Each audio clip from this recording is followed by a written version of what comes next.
Grenfell Tower. Urgent tests are being carried out to see how many are combustible. So far, it's been confirmed that 3 tower blocks do have combustible cladding. The Prime Minister says steps are being taken to make them safe. Mr. Speaker, shortly before I came to the chamber, I was informed that a number of these tests have come back as combustible. The relevant local authorities and local fire services have been informed, and as I speak, they are taking all possible steps to ensure buildings are safe and to inform affected residents. It all raises urgent questions for people living in the affected blocks as tests are carried out on hundreds of samples. The Prime Minister says the full results should be confirmed in the next 48 hours and residents are being informed. Also this lunchtime. EU leaders head to Brussels to discuss Brexit as the President of the European Council hints that the UK could still change its mind. A former bishop convicted of abusing young men, an independent review finds that senior figures in the Church of England colluded with him. Mosul's famous Al-Nusri Mosque is blown up by so-called Islamic State as Iraqi forces close in on their last stronghold. Prince Harry tells an American magazine that no one in the royal family wants to be king or queen, but they will do it for the greater good. And it's Ladies' Day here at Royal Ascot, where it's all about the fashion and the Gold Cup, which is today's feature race. Later on BBC London, following the Grenfell fire, residents in Tottenham are told their tower block has the same cladding. And an NHS trust is to be sentenced after a mentally ill patient fell to his death from a chimney.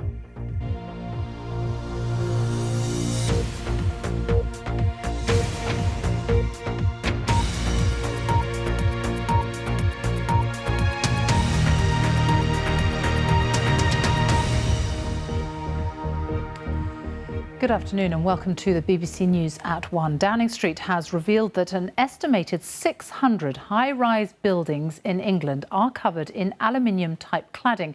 It could be similar to that used on Grenfell Tower, which was destroyed by fire last week. Urgent tests ordered by the government have so far confirmed that 3 tower blocks are covered in combustible cladding. The tests are ongoing, with samples from tower blocks all over the country being sent in for testing. 100 samples can be processed a day. The Prime Minister says steps are being taken to make the buildings affected safe and to inform residents. Our political correspondent Ian Watson reports. An unimaginable tragedy. That's how the Prime Minister described the fire at Grenfell Tower. But was it an avoidable tragedy, and are tenants in other tower blocks at risk? Local councils estimate that 600 buildings may have similar cladding. There'll be a public inquiry, but politicians have been drawing their own conclusions. Mr. Speaker, shortly before I came to the chamber, I was informed that a number of these tests have come back as combustible. The relevant local authorities and local fire services have been informed, and as I speak, they are taking all possible steps to ensure buildings are safe and to inform affected residents. The BBC has seen emails sent to residents in this North London block telling them the cladding here is similar to Grenfell Tower. But the flats do have other safety systems in place, including sprinklers. Although the reason for the Grenfell fire hasn't been firmly established, the Labour leader wants councils to be given enough cash to replace cladding. There is obviously a huge cost involved in removing and recladding blocks that are found to have flammable materials included in them. That money must be made available immediately because it is a huge job of work. But while precautions are being taken now, some opposition politicians accuse the government of being too slow to act on recommendations from 4 years ago following this fatal fire at Lakanal House in South London. The coroner in 2013 in Lakanal House said that those deaths were avoidable, that there should have been sprinklers, that there should have been change in the fire instructions, that there should be greater supervision of contracts and fire inspection. The coroner did not, as I understand it, say that there should be sprinklers in every one of these types of properties. But what is important is that, because what underpinned what she was saying was the necessity of making sure that people living in similar blocks are able to feel reassured about their safety. And here in Kensington, the most senior official in the local authority has resigned. This was welcomed at Westminster, while the council was criticised for a slow response to the crisis. The Prime Minister wants to see swift recommendations from the forthcoming public inquiry. But Grenfell Tower appears to be becoming something of a political symbol of inequality. And a new consensus seems to be emerging here in the House of Commons that more priority should be given to people who live in rented housing. We have to learn those lessons to make sure this tragedy is a turning point in our whole attitude, and never again do people die needlessly in a towering inferno, living in poverty, surrounded by a sea of prosperity. Long after the TV cameras have gone and the world has moved on, let the legacy of this awful tragedy be that we resolve never to forget these people and instead to gear our policies and our thinking towards making their lives better and bringing them into the political process. But more immediately, the government needs to reassure tenants across the country that their safety is paramount. Ian Watson, BBC News, Westminster. Well, our Home Affairs correspondent Tom Simons is with me now. So we have an estimated 600 tower blocks in England alone that have an aluminium-type cladding. It's not confirmed that yet, apart from 3, how many could be combustible? Yes, I think as we're all learning with this subject, the devil is in the details. So 600 tower blocks with aluminium cladding added to the outside of those buildings. It's something councils do to improve the thermal insulation of the building and, of course, the look of the building. Now, what we don't know is how many of them might be in the sort of category that we think the Grenfell Tower materials were, which is a category which enables them to burn in a fire. Combustibility, as the industry calls it, and that's crucial. As you heard, the government said they've identified 3, and so those will need action taking. And also they're testing about 100 pieces of material from tower blocks a day, and that's quite an important and rigorous test. So there's a lot of work to do before the government can be clear about the scale of its problem. But of course, for every one of those 600 tower blocks, there will be hundreds of residents very concerned. For that reason, the government is not saying which tower blocks it is inspecting at this stage, but I think we're going to see a long list of those tower blocks being given, or possibly a shorter list, depending on what they find over the days to come. And even before test results come back, there are some local authorities taking matters into their own hands. Yes, Camden Council has decided to remove cladding from some tower blocks in its Chalcots estate. And I think, again, the devil is in the detail in this one. It's very interesting, the statement that they have given us this morning. They have said that the aluminium panels involved are of a polyethylene core, so that's a PE core as it's known. It is thought that is the same as the one used at Grenfell Tower, but they also say the panels that were fitted were not to the standard we had commissioned. So that suggests that somewhere along the line, for whatever reason, there's been a confusion or a deliberate piece of cost cutting that has led to the wrong sort of panel being fitted to the tower block. And of course that opens up the question that something similar happened at Grenfell Tower. We don't know either way, but it's a question for the investigation and the public inquiry. And of course, the government will need to check that that hasn't happened in other places around the country. Indeed. Tom, thank you. Well, let's go to Westminster now, and our assistant political editor Norman Smith is there. And the Prime Minister is saying that more results should be in the next 48 hours, but it really does go to show the task that the government has ahead. Well, what seems to be emerging, Sophie, out of the tragedy, the horror of Grenfell Tower is potentially a much wider housing scandal centred on social housing and the quality of fire protection given to residents in there. And already we have had calls from some Labour MPs for those residents in towers potentially affected to be immediately rehoused. Now that would of course be a massive undertaking, and ministers, while stressing that safety of course is paramount, are keen not to start any sort of panic. So they are saying that they hope to have the necessary tests on the tower blocks completed within days.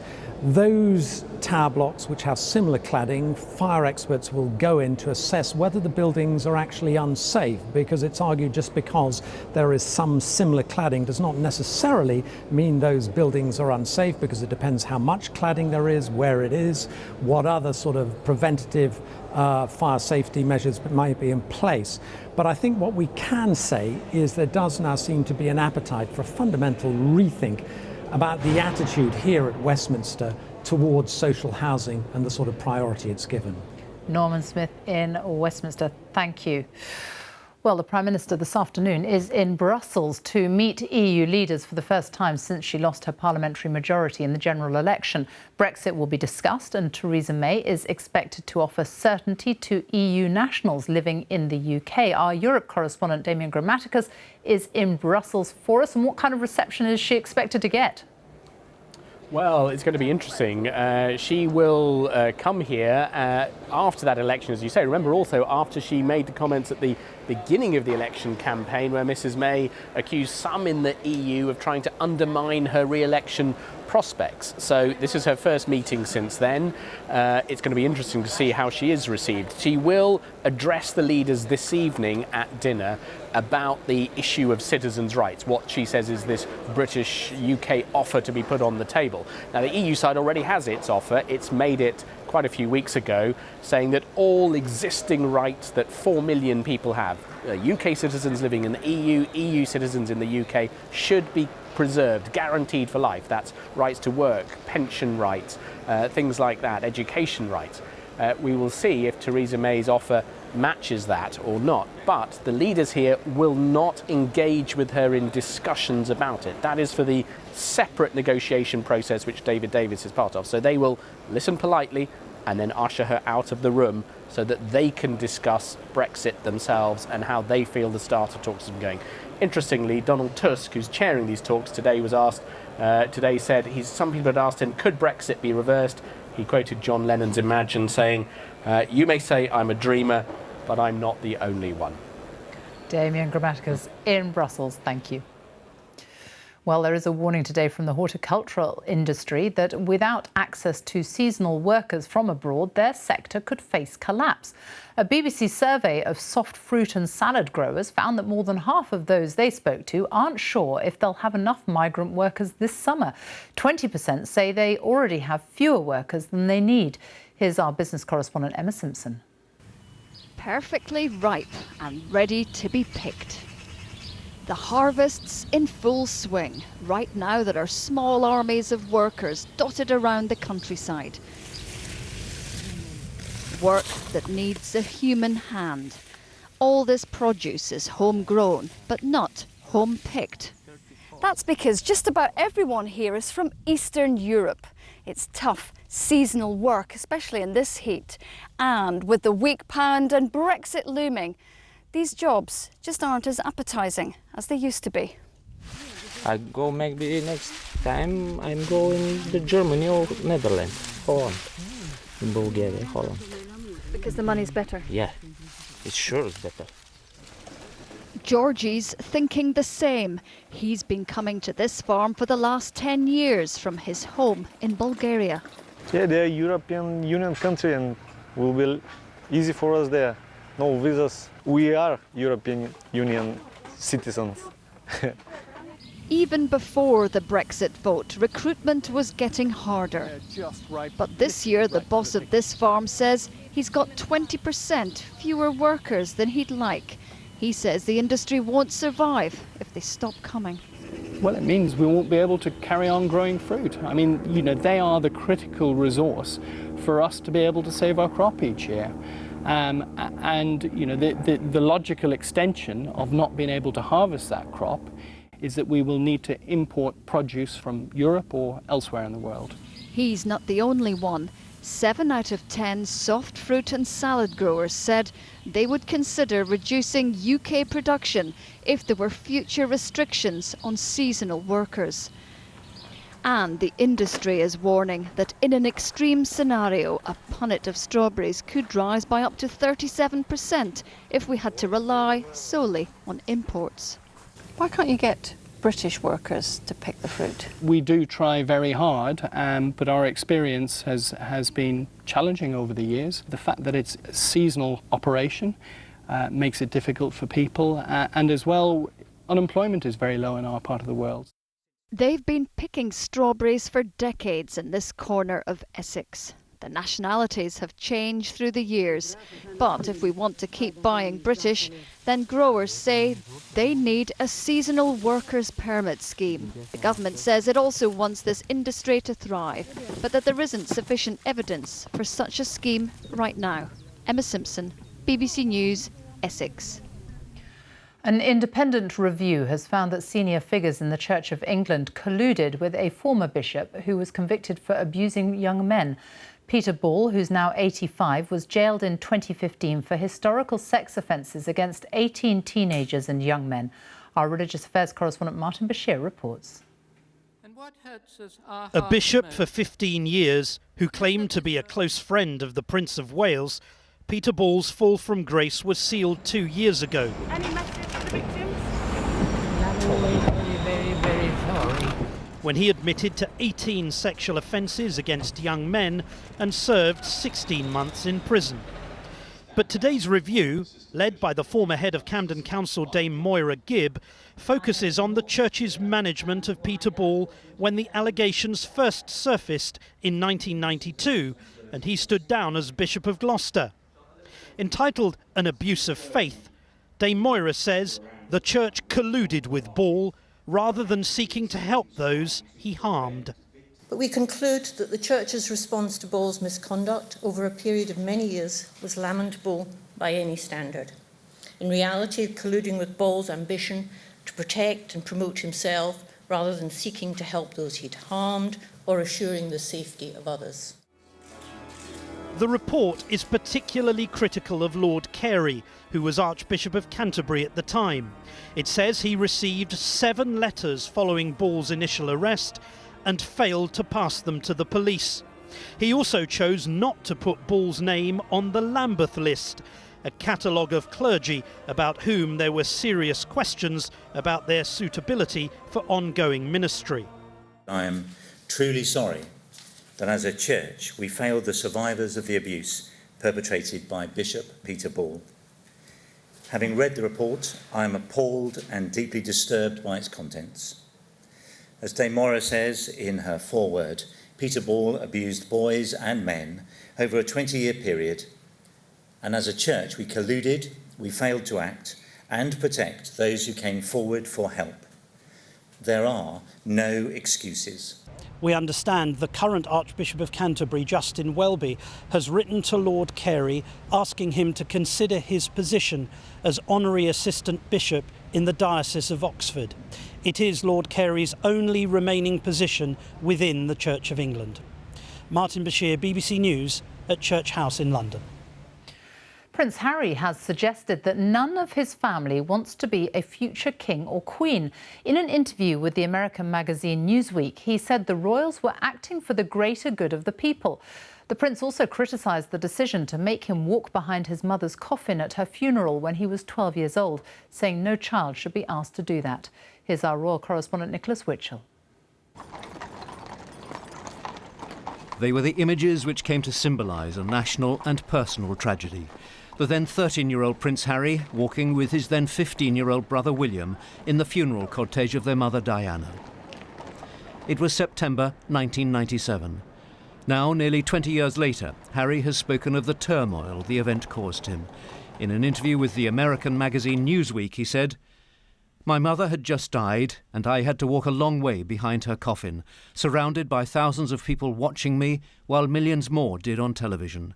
I don't think any child should be asked to do that under any circumstances." But it's Harry's comments on what he seems to feel is the burden of being royal which may cause some surprise, particularly among older generations. He told Newsweek, "Is there anyone of the royal family who wants to be king or queen? I don't think so, but we will carry out our duties at the right time." The journalist who did the interview is sympathetic. Prince Harry is a huge admirer of the Queen. He thinks she's absolutely wonderful, but he's now at an age where he can see the demands and the sacrifices that you have to make. And I think he and Prince William want a more private, personal life. But a former member of the royal household is more critical. I don't think it's such a good idea to be quite so open. He has done a lot for mental health in bringing out his own true feelings. But I think we've got to a point now where enough is enough. Wow, so you've got a full story. In this day and age, Harry is saying, and given a free will, few people, in his opinion, would choose to take on the role of monarch. But of course, being royal means you don't have a choice, as he recognises. What we seem to have is Harry offloading his private thoughts which, not for the first time, underline the downside, as he sees it, of being in such a privileged position. But alongside his apparent doubts, there's also a strong sense of commitment. For the older members of the family, one of whom, the 96-year-old Duke of Edinburgh, left hospital this morning after the treatment of an infection, for them the approach has always been never complain, never explain. They may feel it's advice Harry might now heed. Nicholas Witchell, BBC News, Buckingham Palace. The time is 1:20. Our top story this lunchtime. An estimated 600 high-rise buildings in England have similar cladding to Grenfell Tower. Urgent tests are being carried out. So far, it's been confirmed that 3 do have combustible cladding. The relevant local authorities and local fire services have been informed, and as I speak, they are taking all possible steps to ensure buildings are safe and to inform affected residents. Later on BBC London, all aboard the new Crossrail trains. Passengers get their first taste of the state-of-the-art carriages. And if you've been wilting in the heat, we've good news for you. Our full weather forecast is coming up.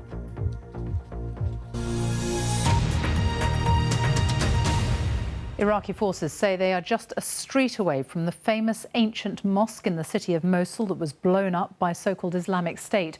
The Iraqi Prime Minister described the destruction of the Great Mosque of Al-Nuri as an official declaration of defeat by Islamic State fighters in their last stronghold in Iraq. Our correspondent Richard Galpin has the latest. Iraqi troops fighting their way into Mosul's old city. The last district still in the hands of so-called Islamic State. The army is closing in now on the few hundred militants holding on to what remains of their caliphate. And in the midst of the fighting stood this, the famous leaning minaret of the Grand Al-Nuri Mosque, built more than 800 years ago. It was here the Islamic State leader Abu Bakr al-Baghdadi made his only public appearance after proclaiming the caliphate across northern Iraq and Syria. Assalamu alaikum. But this week, people were horrified to see video showing the minaret and mosque being blown up by the militants as they retreat, although they blame an American airstrike.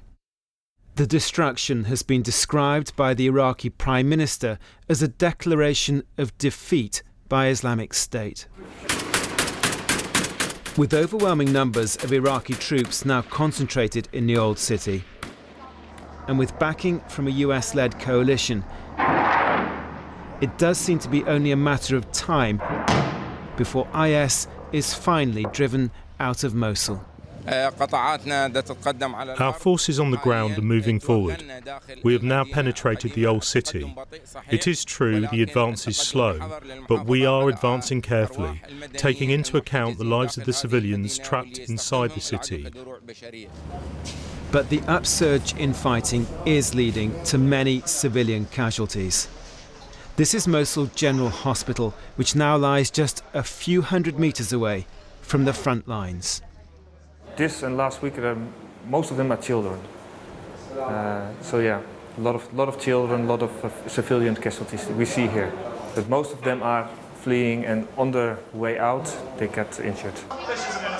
With at least 100,000 people still in the old city, the number of casualties is likely to keep rising, until the offensive to retake Mosul from Islamic State, which began in October last year, finally comes to an end.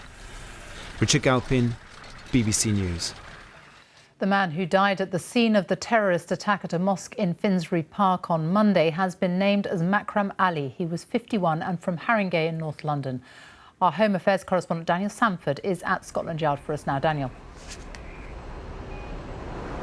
Yes, Makram Ali, the only person to have died in the attack on Sunday night going into Monday morning, being formally named by the police today, a 51-year-old who moved to this country aged 10 from Bangladesh, a man who had 4 daughters, 2 sons and 2 grandchildren, a man who suffered from a weak leg and who had collapsed on his way back from prayers in the early hours of Monday morning and was being looked after by some fellow worshippers, chatting to them, expressing his desire to get home to the house in the next street when the white van ploughed into him, injuring many of the worshippers and unfortunately killing him. He died of multiple injuries. His family today describing how devastated they are at his loss. His daughter, Rosina Akhtar, speaking on behalf of the family.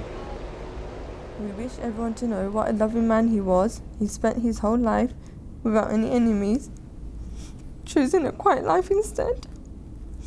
We as a family have always believed that the actions of one person cannot be a reflection of a whole people, and I have no doubt that our father would not wish for there to be any retaliation. And the police are asking for anybody who saw that distinctive white van with the yellow logo on it over the weekend that led up to the attack, and also anybody who knows their main suspect and has spoken to him in recent weeks to also come forward. A 47-year-old man, Darren Osborne, is still in custody but has not yet been charged. Daniel, thank you. Single parents with children under 2 have won a High Court challenge against the government's controversial benefit cap after a judge ruled that real misery is being caused to no good purpose. Our legal correspondent Clive Coleman is at the High Court. Explain what this will all mean. Well, Sophie, as you say, Mr. Justice Collins has ruled that the government's failure to exempt this specific group, we're talking about parents with children under 2 years of age, to exempt them from the benefits cap is unlawful because it discriminates against those very young children. Emotive language used, he said, as you mentioned, real misery is being caused and to no good effect by the imposition of the cap. Now, the cap itself limits the amount of state benefits, including housing benefit, that families can claim. Some groups, however, are exempt from it. So, for instance, if you're a full-time carer, you're exempt from it. Now, the claimants, 2 of whom were made homeless as a result of domestic violence, claimed during the course of the case that the cap meant they had to make hard decisions between paying their rent on the one hand or buying food on the other. The government has been given permission to appeal, but the judge expressed his view that they should think long and hard before doing so. Clive, thank you. The funeral for an American student, Otto Warmbier, who was held for 15 months in a North Korean prison, will take place this afternoon. The 22-year-old died earlier this week after he was flown home in a coma. President Trump has blamed the Pyongyang regime for his death. Our correspondent Ali Makboul reports. One of my favorite things about Otto. Fellow students pay their respects to Otto Warmbier, who travelled to North Korea early last year, was arrested, jailed, and finally sent home to his parents in a coma, to die just days later. You look at North Korea, what's going, look at Otto, beautiful Otto. Went over there a healthy, wonderful boy, and you see how he came back. Otto Warmbier was last seen publicly in North Korea pleading for his freedom in a courtroom in March last year. Save this poor and innocent scapegoat. But instead he was sentenced to 15 years hard labour in a North Korean prison. He'd been accused of crimes against the country for taking a sign at a hotel he was staying at. Another traveller in the same adventure tour group described the moment he was taken away. Otto is tapped on his shoulder and is asked to step aside. When we're on the airplane, people started saying, "Someone's missing, where's Otto?" Then the guide realises that someone is missing. She jumps up and tries to get off the plane, but she's stopped from doing that. He decided while travelling in China to take what was supposed to be a quick trip across the border with a tour group. North Korean officials now say Otto Warmbier had been in a coma for more than a year, claiming it was because he contracted botulism. American doctors say there's no evidence of that. There are fears for 3 other American nationals also being detained in North Korea.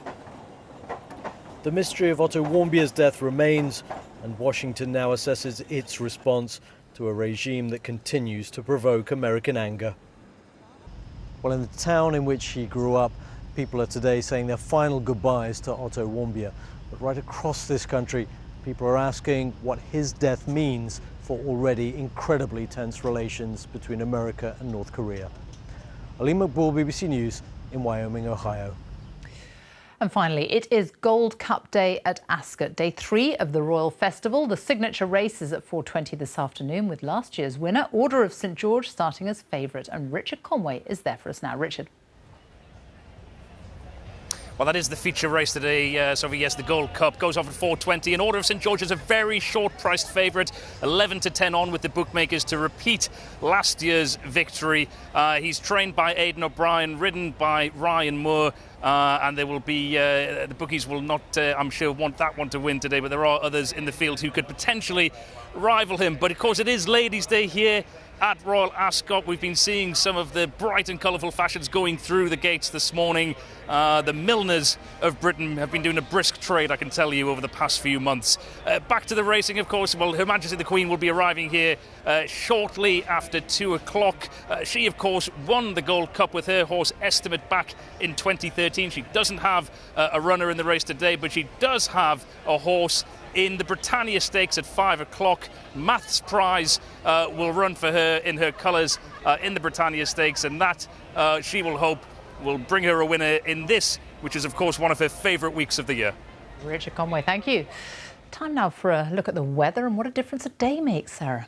Absolutely, Sophie. Yesterday, 35 degrees. Today, 25 degrees. So 10 degrees cooler than yesterday for some of us.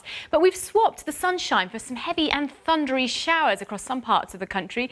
This scene was captured by Mark in Strood in Kent just an hour or so ago. So we've still got some of those heavy showers and thunderstorms. Further north, a little bit more cloud around too. This is Stades in North Yorkshire. So that's seen fairly similar up and down many parts of the country. Greyer skies than we've seen recently. And over the next few days, we'll keep that fresher theme to the weather. Cloudier skies, and some of us will see outbreaks of rain. But look at that difference in temperatures. 35 degrees yesterday, many of us typically around 20 degrees today, particularly across central and northern parts of the country. A little bit warmer still in the southeast, where we've got a few heavy showers and thunderstorms which are just clearing their way out to the east over the next few hours. You could still hear the odd rumble of thunder as we move through into the afternoon towards the east.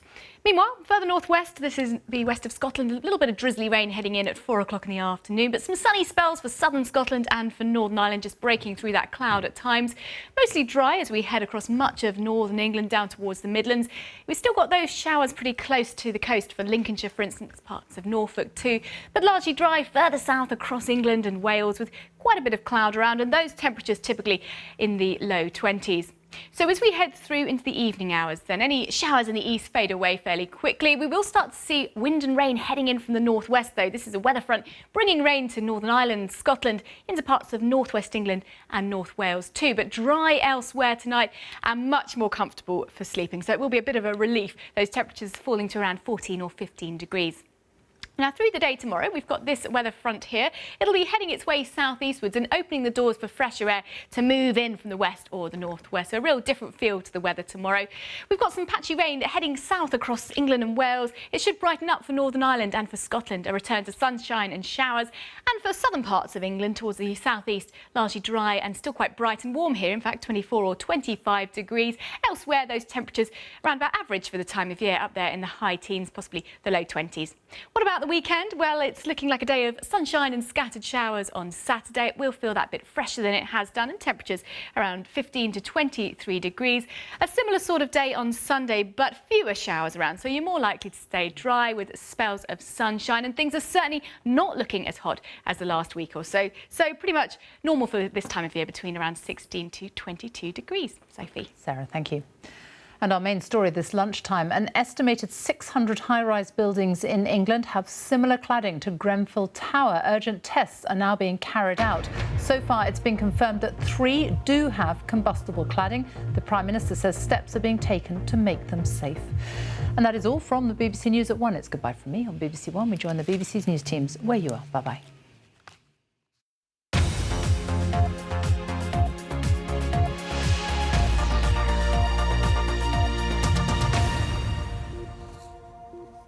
Good afternoon and welcome to BBC London News. I'm Sonia Jessup.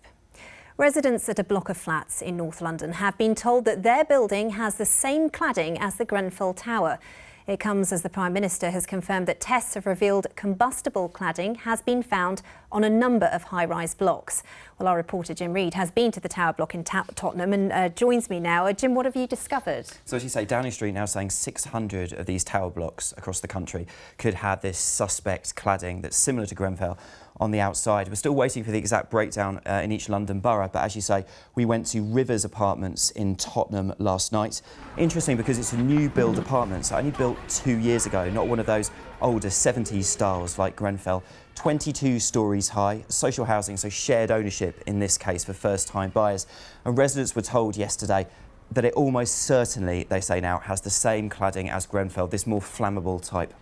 Now, that's the material the government says is banned at the moment. Well, it's interesting because over the weekend, that's what the Chancellor seemed to say. Then this morning in the House of Commons, the Prime Minister definitely less clear about that. So we're still trying to work out what's going on. We know that residents were sent emails, residents from this block were sent emails by the Housing Association yesterday saying clearly, look, this material should not be on the side of your building. You can see, like, this is a new build. So if they're using stuff that's done how many years ago, it's disgusting. The amount of money they have, they need to sort out the health and safety. This is the first priority.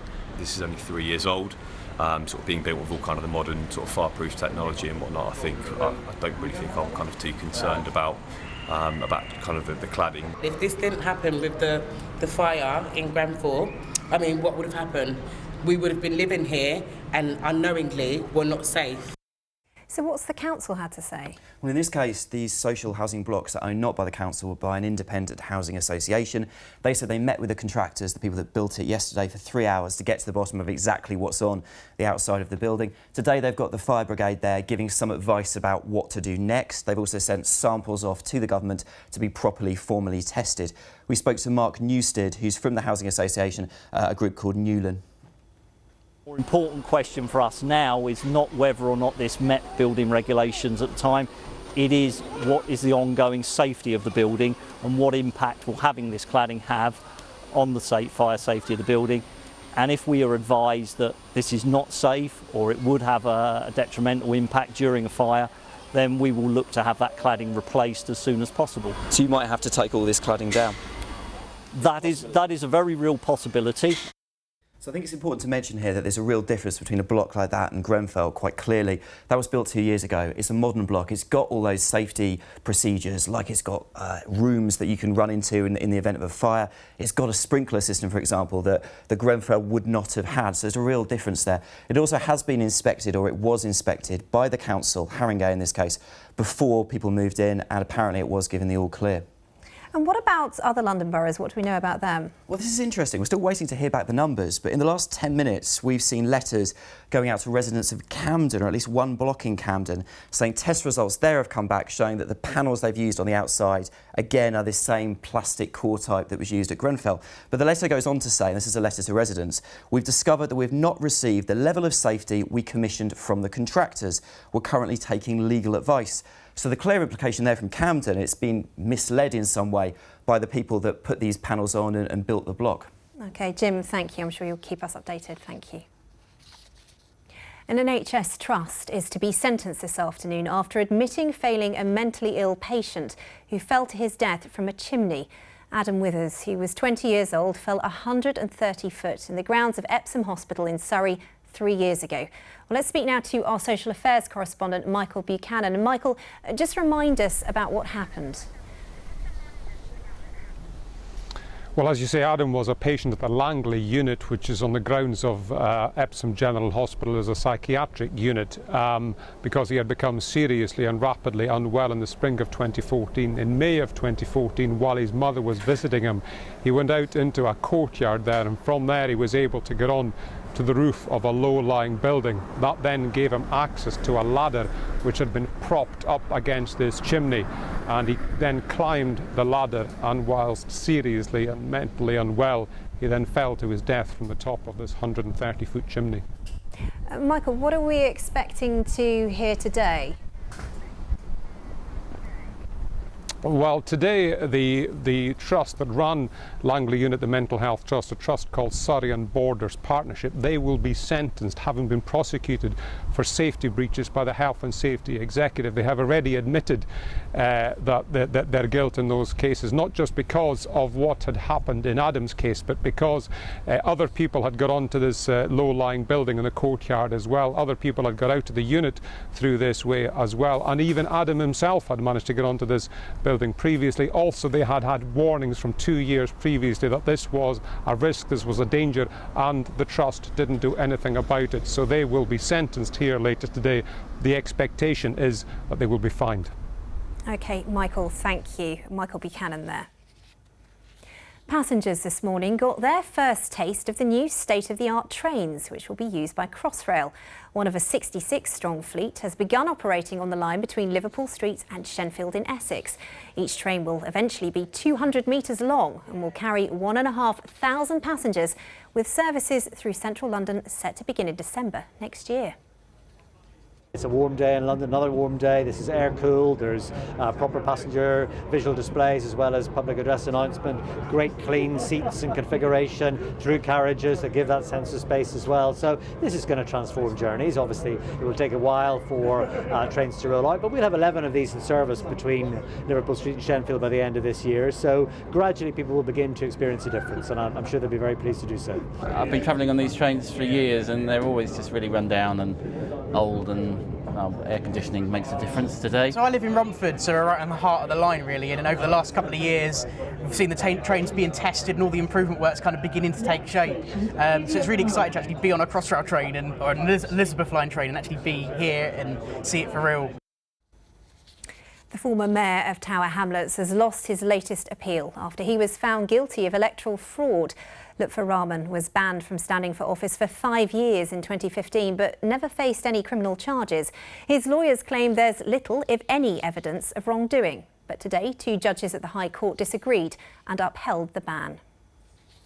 An artist who died in the Grenfell Tower fire has had her work displayed at Tate Britain. The silkscreen print by Khadija Say is being shown in the gallery's memorial space. It's been dedicated to the memory of all of those who lost their lives.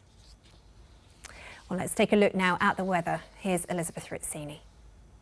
Hello, good afternoon. Yesterday, underneath blue sky with lots of sunshine, we saw nearly 35 degrees Celsius recorded at Heathrow Airport. But this is the situation today. We're seeing some storms go through. It's the end of the heat wave.